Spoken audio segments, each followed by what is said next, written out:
அப்போஸ்தலனாகிய பவுல் தெசலோனிக்கேயருக்கு எழுதின முதலாம் நிருபம்.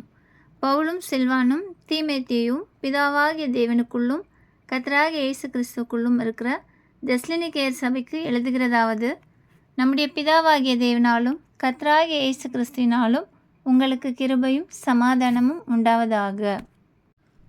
தேவனுக்கு பிரியமான சகோதரரே, உங்கள் விசுவாசத்தின் கிரியையையும் உங்கள் அன்பின் பிரயாசத்தையும் நம்முடைய கர்த்தராகிய இயேசு கிறிஸ்துவின் மேலுள்ள உங்கள் நம்பிக்கையின் பொறுமையையும் நம்முடைய பிதாவாகிய தேவனுக்கு முன்பாக நாங்கள் இடைவிடாமல் நினைவு கூர்ந்து, நீங்கள் தெரிந்து கொள்ளப்பட்டவர்கள் என்று நாங்கள் அறிந்து எங்கள் ஜெபங்களில் இடைவிடாமல் உங்களை குறித்து விண்ணப்பம் பண்ணி உங்கள் எல்லாருக்காகவும் எப்பொழுதும் தேவனை ஸ்தோத்தரிக்கிறோம்.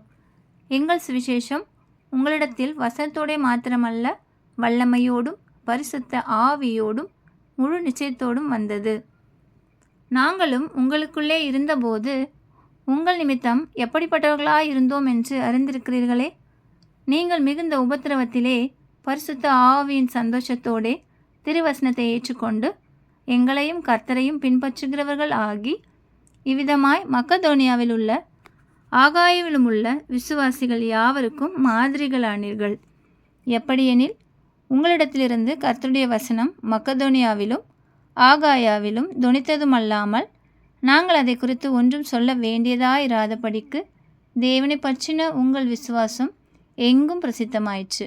ஏனெனில் அவர்கள் தாமே எங்களை குறித்து உங்களிடத்தில் நாங்கள் அடைந்த பிரவேசம் என்னதென்பதையும், ஜீவனுள்ள மெய்யான தேவனுக்கு ஊழியம் செய்வதற்கு நீங்கள் விக்கிரகங்களை விட்டு தேவனிடத்திற்கு மனம் திரும்பினதையும், அவர் மரித்தோரிலிருந்து எழுப்பினவரும் இனி வரும் கோபாக்கினை நின்று நம்மை நீங்களாக்கி ரட்சிக்கிறவருமாக இருக்கிற அவருடைய குமாரனாகிய இயேசு பரலோகத்திலிருந்து வருவதை நீங்கள் எதிர்பார்த்து கொண்டிருக்கிறதையும் அறிவிக்கிறார்களே.